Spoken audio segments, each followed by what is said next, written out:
Hey, everybody. Welcome to Direct Line. It is Wednesday, January 29th, 2025. January is almost in the books. The president has been president for about a week now, or a little more than a week now, I should say. And boy, he's doing a lot of things out there. Our special guest tonight is Bonnie Glick, former Deputy Administrator of USAID, as well as a diplomat and businesswoman in suburban Maryland. Welcome to the show, Bonnie. Thank you, Dwight. So, Bonnie, we have a lot to talk about. We've had an eventful. It's hard to imagine that it was only 9 days ago that the inauguration took place, but a lot has taken on since then, and there's also been a lot international news to talk about. Why don't we start with that and talk about the release of the hostages by Hamas and kind of what the diplomatic wrangling was that managed to get that completed. Mark, thanks for having me. It's good to see you and Don. Maybe what would be useful is just to lay out how we got where we are today on January 29th, 2025, because we're in a very different world today under what I'll call Trump 2.0 than we were under the original version, Trump 1.0. When we left the administration after the 2020 election, there were no wars that America was being pulled toward with gravitational forces. The threat that the world faced from Iran had been all but eliminated. The Iranian Revolutionary Guard Corps commander Soleimani had been turned into salsa by President Trump. The regime of the mullahs in Iran was bankrupt, and Iran didn't pose a global threat. Russia had been tamed. Part of the reason was that President Trump wasn't afraid to discuss issues head on with Vladimir Putin. And of course, the left pilloried him for having any kind of relationship with a dictator in Russia, part of the left's sort of schizophrenia over what is acceptable diplomatic contact and what isn't. You have to talk to world leaders when you are the leader of the strongest country on planet Earth.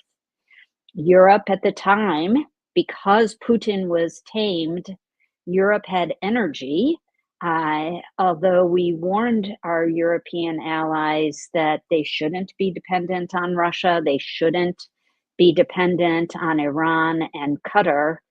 And China, which was an enormous economic threat to the United States, did unleash global instability in the form of the COVID pandemic.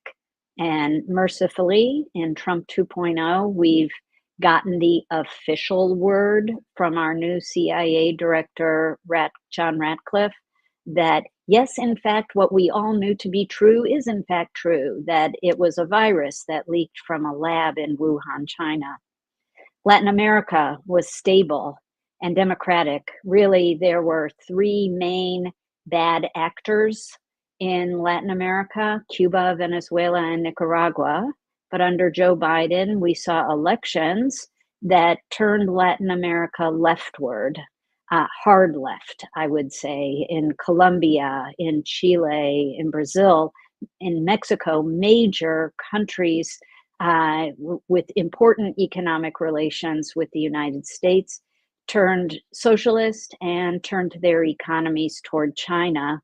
There was one shining light that came in at the tail end of the Biden administration, and that was the election in Argentina of Javier Milei, who has taken a country with triple-digit inflation down to 12% inflation, probably even better than we have here in the United States, and is stabilizing the economy through some very tough love, we'll call it.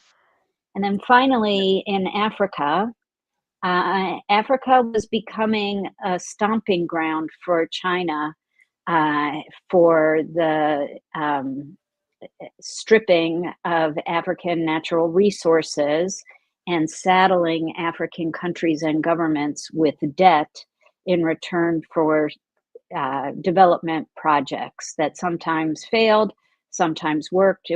They had a mixed record on it. And we were trying to show Africa that it was important to trade with the United States, even more important than receiving aid from us. Then you have the world of Joe Biden, and the world turned upside down seemingly overnight, but with three main triggers that impacted the world colossally. The first was his surrender in Afghanistan. People call it a failed withdrawal. It was a 100% surrender to the Taliban. Everything that American soldiers fought for, the American people paid for in blood and treasure and financially for 20 years, went up in a poof of smoke and was returned to the terrorist Islamist government of the Taliban. And we've seen Afghanistan for women turn even worse than it was prior to Biden's surrender. Ukraine, of course, we saw a weak Biden, terribly weak after the Afghanistan surrender, showed Russia and China that there were no consequences for actions. He abandoned Afghanistan. He abandoned Americans in Afghanistan. He abandoned all of our NATO allies who'd been with us since the war on terror began. And he abandoned hundreds of thousands of Afghans who had worked alongside our troops for 20 years and who were eligible to come to the United States as immigrants. He left everything behind. Oh, and $85 billion worth of military hardware that he left unguarded for the Taliban to take over. Who else saw this, Mark? This gets to a long answer to your short question. Who else saw that a weak America signaled that the time was right for dirty deeds? Iran did. And Iran activated its terror proxy network in the form of the Houthis, Hezbollah, and of course, the terrorist Palestinians in Hamas, who invaded Israel on October 7th, 2023, and took 256 innocent people hostage and have held them, but for some sporadic returns of civilians, women, and children, and some truly heroic Israeli rescues of hostages. There are still nearly 100 hostages in Gaza, of whom it is believed that about a third have been killed in custody or were killed on October 7th in Hamas's savage attack, and their bodies were taken into Gaza and have been held hostage. We have a shaky ceasefire in place. It's not a great deal. You know, when President Trump was elected, we all were waiting for big, beautiful deals, and we're seeing those coming. Unfortunately, we're not yet seeing it coming in the situation in Gaza and in Israel. Trump spoke about the importance of destroying Hamas, that if the hostages weren't returned entirely by January 20th, Hamas would have hell to pay.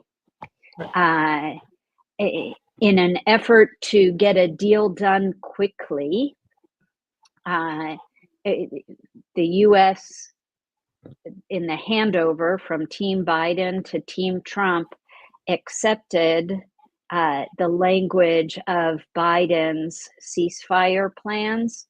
I personally believe that if it had truly been Team Trump negotiating, all of the hostages would have been released, and Israel would not be releasing thousands of terrorists back out of Israeli prisons.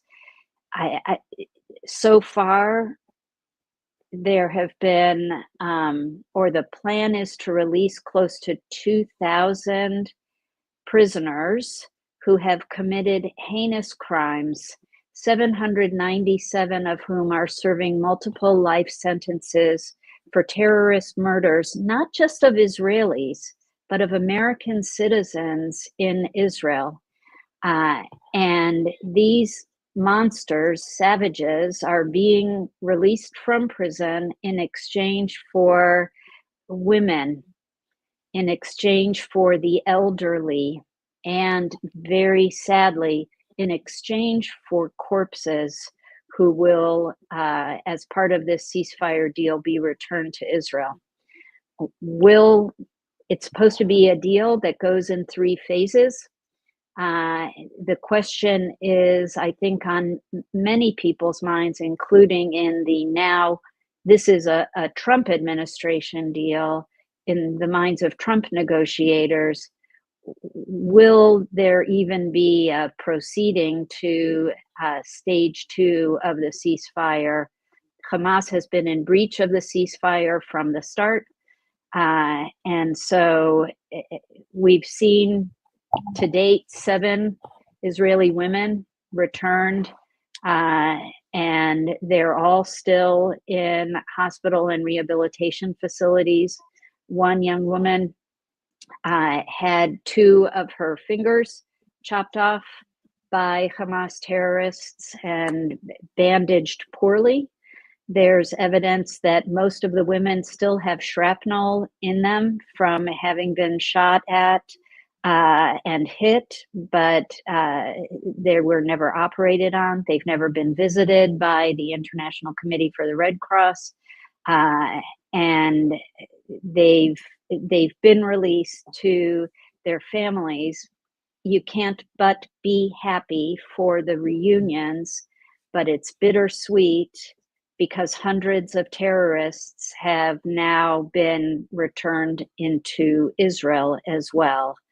I believe 70 are actually being flown to 3rd countries, Egypt and Turkey and Qatar are the way stations for some of the worst terrorists who have been released.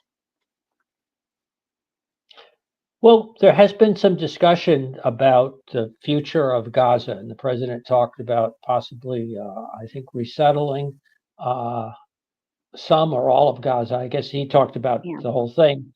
Obviously, one of the things that does is it highlights the,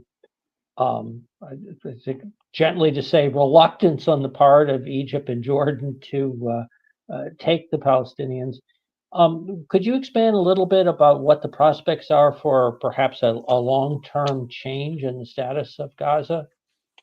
It is a fascinating question. And the fact that President Trump raised the possibility that Egypt and Jordan should take the Palestinians from Gaza and resettle them either in their own countries or on their way to 3rd countries for resettlement is fascinating.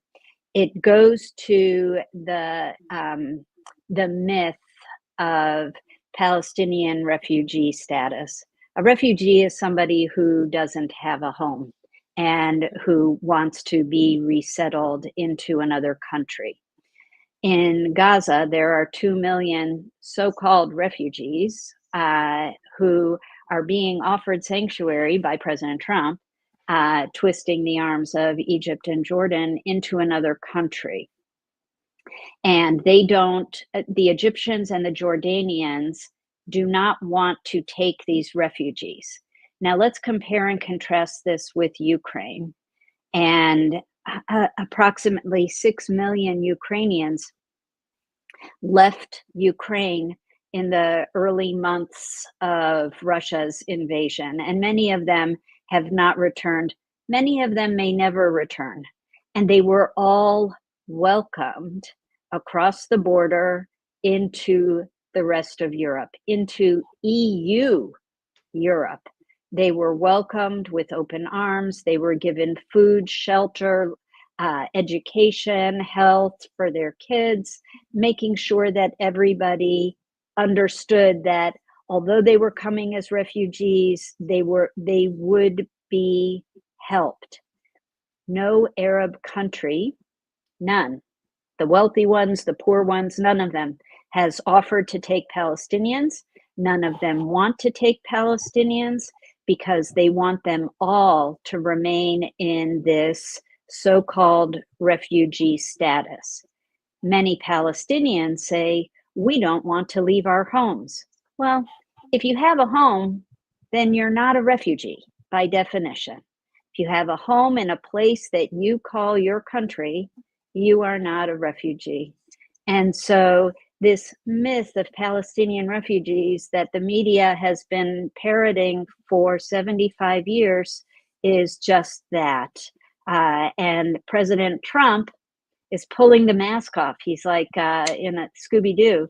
He's pulling the mask off and revealing that the international media has been part of this sham, that the United Nations has been part of this sham, scam, call it what you will, fake, and that the Arab world has bought into this hook, line, and sinker.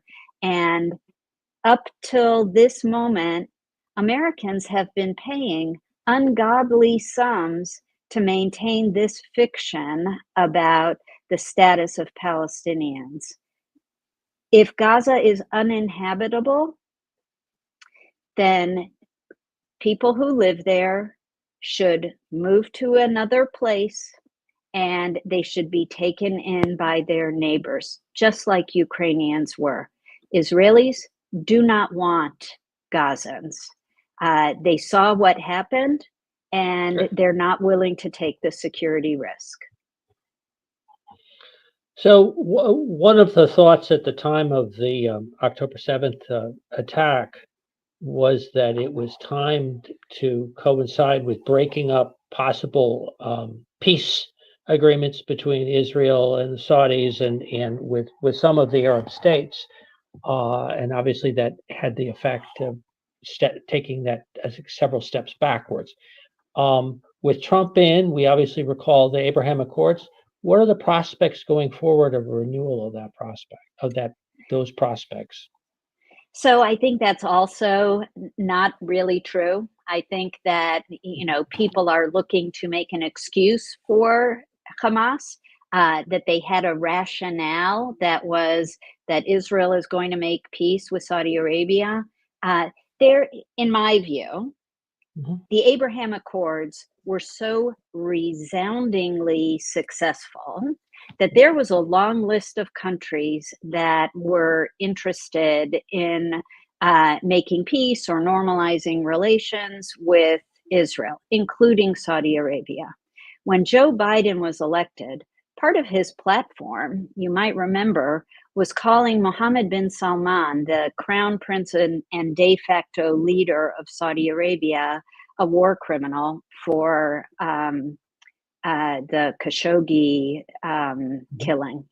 And I do not believe that Mohammed bin Salman had even the tiniest interest in giving Joe Biden a win in an Abraham Accords-like agreement with Israel.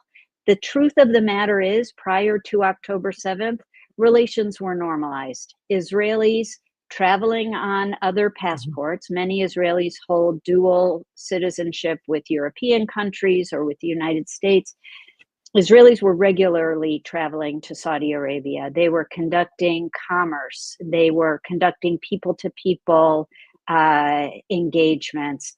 The relationship was formed and strengthening, but the Saudis were not interested in giving Biden the win. So I think that's excuse making, trying to give Hamas cover it was all orchestrated by Iran, and Iran's interests in the region were also cosseted by the Biden administration, by their refusal to give up on Iran's nuclear capabilities. So, what are your predictions going forward, or what do you see as the next step in the process for the Trump administration? So it's difficult to. I don't have a crystal ball. I think that when it comes, it's a stepwise process. Israel has to get hostages returned, and if the ceasefire fails, they will go back into Gaza. I believe they know where the hostages are located, and they were hamstrung by Biden holding up on weapons shipments. President Trump has released weapons that Israel has purchased from the U.S., and he will greenlight Israeli operations. Prime Minister Netanyahu, the Israeli prime minister, is coming to Washington, D.C. next week. He'll be the first foreign leader that Trump meets with in the Oval as president in Trump 2.0. That's extremely significant. He's already spoken with Secretary of State Marco Rubio, and I saw that today Israel's Defense Minister Katz spoke with our Secretary of Defense Pete Hegseth, and the relationships are formed and forming and extremely strong. So I do think that the conversation that Prime Minister Netanyahu has with President Trump will probably not actually be about Gaza. There will be, a little bit on that, but it'll mostly focus on Iran. And to be a fly on the wall, my expectation is the conversation will be about what Israel's planning is vis-a-vis Iran's nuclear capabilities. So let's take a step. We talked at the outset that this is a busy time with lots more challenges than there were 4 years ago because of deterioration in a number of areas. Before we kind of go into, say, the Ukraine and China and others, talk a little bit about your thoughts about the new Secretary of State, Marco Rubio. I'm personally thrilled. President Trump has set up a national security team that is second to none. Between the day one confirmation of Secretary Rubio to serve as Secretary of State, he has sat on the Senate Foreign Relations Committee for years. He has a very profoundly deep understanding and interest in the world. And he takes a very, certainly an America first approach to how we deal with malign actors in the world, specifically China and Iran.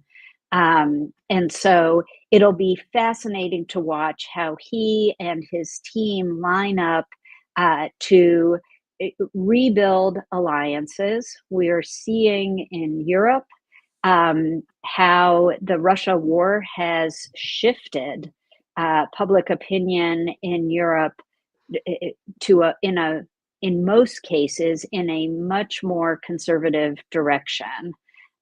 Europeans are eager to re-engage with the United States on all issues, on Iran, on Russia, on China, on the Middle East.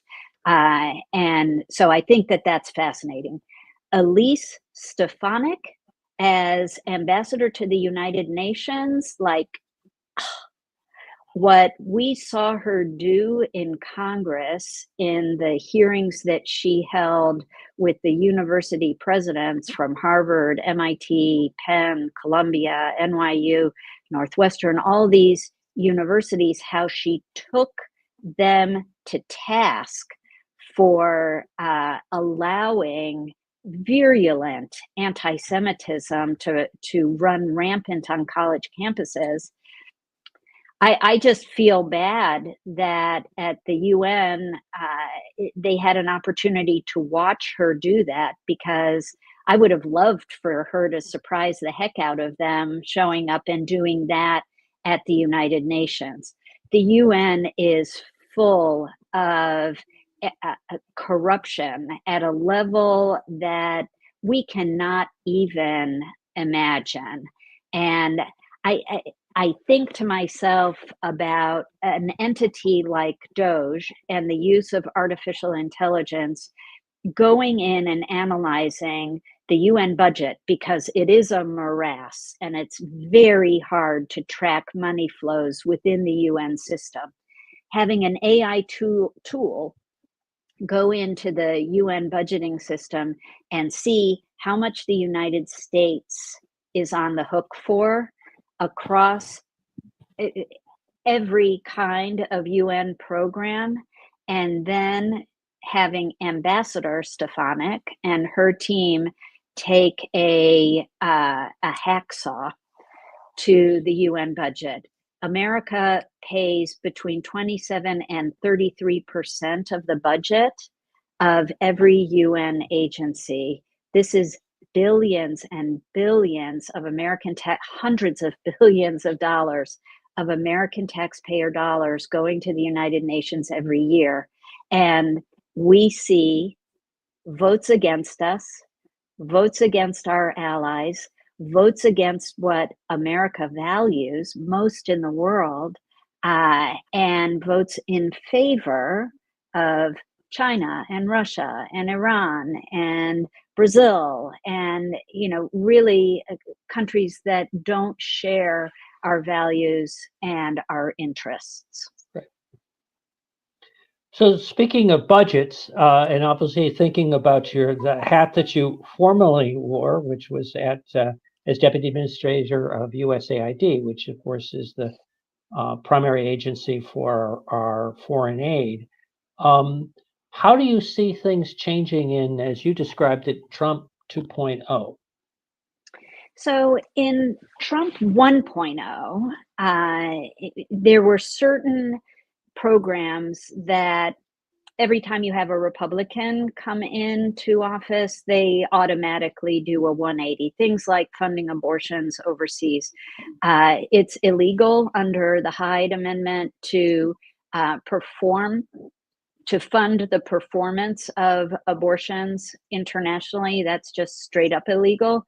But under Democratic administrations, every time there is nuance that's added into the Hyde Amendment, and there's abortion education, it's called reproductive freedom education, or whatever it is, whatever words they use. Day one, that gets cut, and NGOs that are providing abortions, NGOs that are providing information about abortion as a form of birth control, are defunded. So that's a day one exercise. Everybody expects it, and I'm sure they planned for it. As you describe it, that has been one of those continuing pendulum issues from administration to administration. Right. And that's just, I remember when I was going through my confirmation process and meeting with Democrat senators, and just saying very straightforwardly, on certain issues, we're going to agree to disagree. And there's just no getting around that. And they understand that, and they know that the pendulum swings. It's very predictable, actually.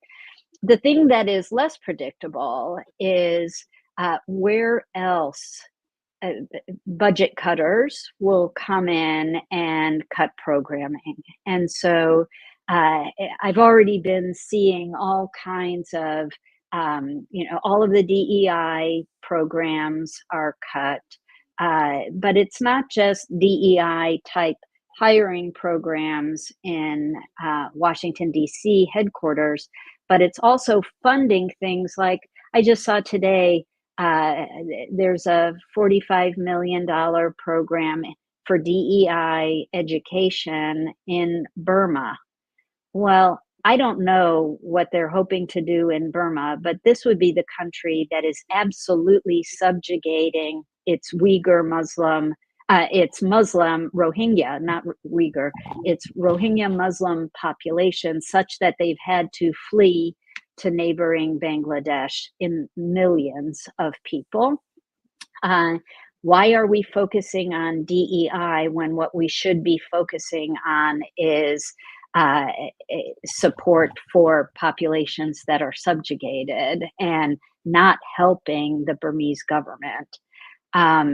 So again, an AI tool I think would be very valuable going in. The USAID budget spreadsheets are thousands of lines long. It would be useful and rapid to go in and with certain keywords and identify programs that could be quickly cut, returning money to the Treasury. I think one of the things we ran into in 1.0 as well was the Impoundment Act of the Constitution, or the Impoundment Clause. When we held up some funding for Ukraine, we got pushback from Congress because Congress appropriates money that it expects to be spent. And when an administration doesn't spend the money, it's in violation of the Impoundment Act. I think that probably in the intervening 4 years, people smarter than I am found ways that we can work with Congress to refund money to the Treasury, not spend money that is not necessary to spend and that doesn't advance America's interests. So let's turn to some of we've kind of danced around, we've kind of talked about Europe and Ukraine, but clearly that is going to be one of the challenges that the president had identified for himself as taking on the focus, the mission of achieving some kind of settlement or peace, armistice, however you want to describe it. However, the nuances in the words make a huge difference in this. Right. But some level of peace between Russia and Ukraine. Any thoughts about that? That's very tricky. President Trump, after the election, made a number of pronouncements of things he just wanted done before he took office. Expecting the Biden administration to get anything done when they hadn't gotten anything done for the previous 4 years was certainly a pipe dream, right? And I'm sure he knew that, but he laid out the groundwork for what he wants to see early on in his administration, to include a cessation of hostilities, in whatever form that takes. The question is over boundaries. And if the fighting stops, what are the borders of Ukraine? What are the borders of Russia? And then all of the follow-on return of POWs, the future status of Ukraine as a NATO member. I don't think that'll happen anytime soon. It's much more likely that Ukraine will be welcomed into the EU prior to joining NATO. But even that, Ukraine has a lot of work that it needs to do. On the Russia front, again, Putin is, I think it's probably legit to say he's a madman. And he has aspirations that were enabled by a weak American president to restore the Russian Empire. And will he be satisfied, or will he just be quieted for the time being? Well, I would bet, if I were Ukrainian, a quiet neighbor is better than one that's waging a hot war. But there's a lot of blood that's been shed, and a lot of old hatred has been exposed in this war. And the Ukrainian people have, without a doubt, fought valiantly. Russia thought he'd run tanks through in 3 days.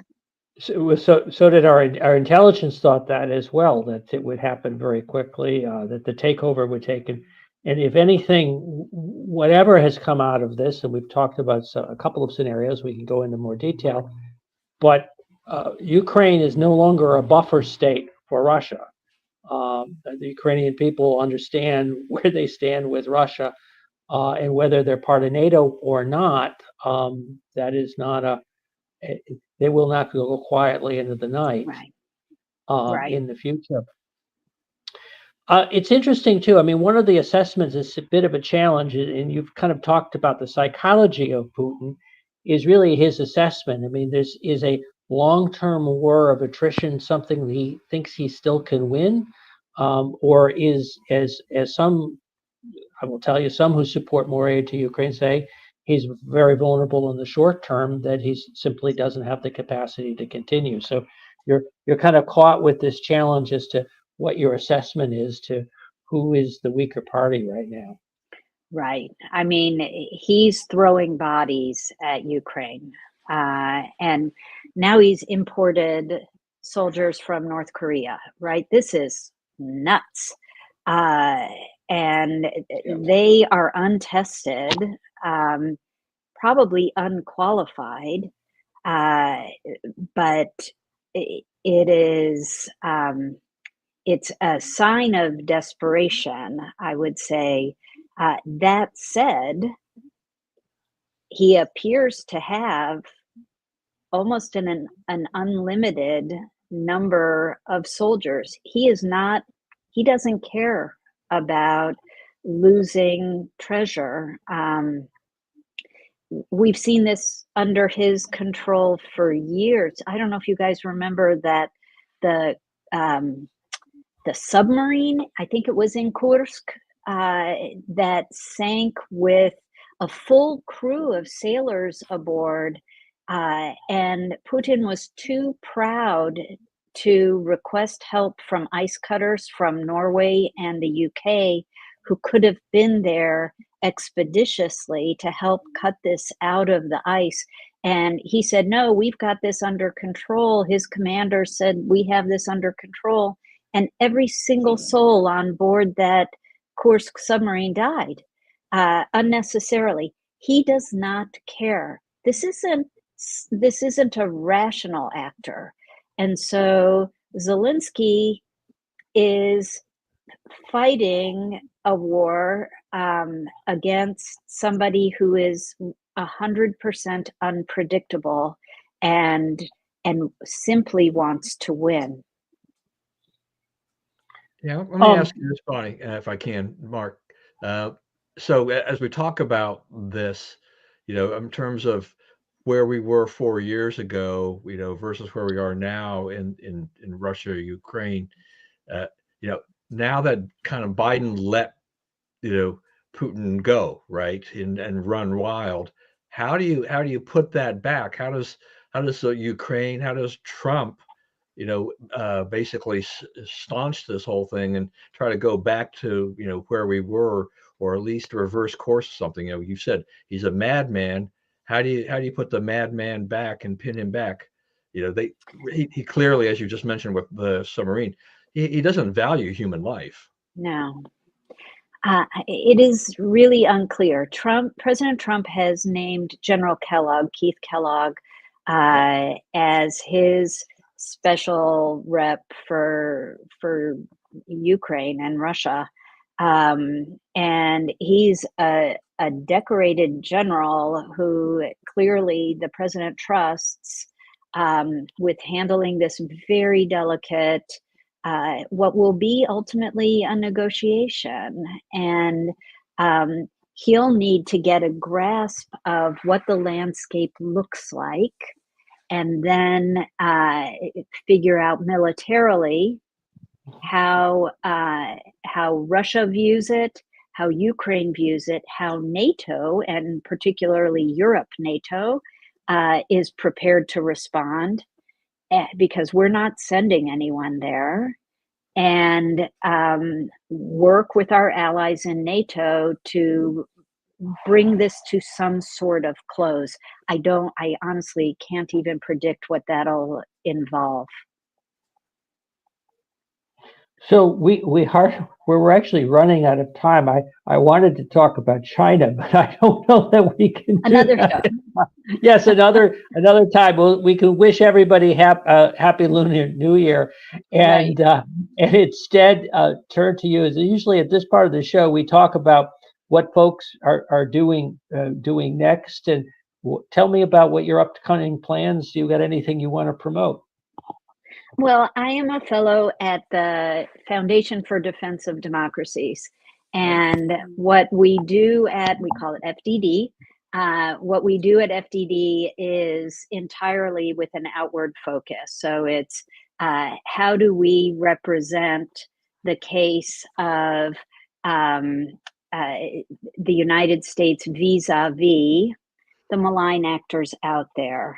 A lot of the work that I focus on these days is related to the United Nations and the influence and con games that go on behind the scenes that we're oblivious to, because Americans just think of the UN as being like peace and light and goodness, and that may be what it was when it was set up in 1945, but that ain't the case today, and it doesn't represent American interests. And so that's where I spend a goodly portion of my time. It's nice to talk about other things. Sounds good.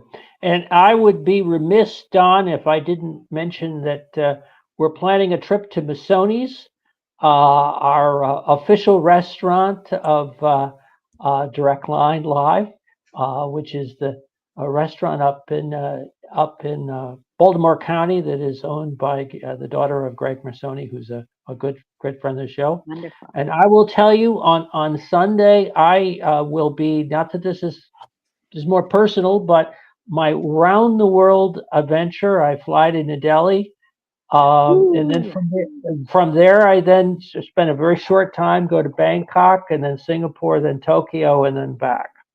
Wonderful. So I'm really not spending a lot of time any one place, but it's my sampler tour over about a 2-week period. So wish me well. I don't expect to be able to advance the cause of peace, but I will be able to see a lot of things that I haven't seen before. That sounds amazing. And celebrate the Year of the Snake. That's exactly right. Style. Yes. Thank you. Don, as always, and Dwight, well, we almost have Dwight there. Yeah. Go ahead, Dwight. Don't forget our very special Pizza and Politics next week with Audrey Scott on Reagan Day. Awesome. We're going to have some cake maybe as well. So be a fun night. So don't forget that. Well, Bonnie, as always, it's been a great pleasure. Look forward to talking with you in person sometime in the near future. Yes. Thank you, guys. Happy Lunar New Year. Yeah, good to see you, Bye. Bonnie. Good to see you.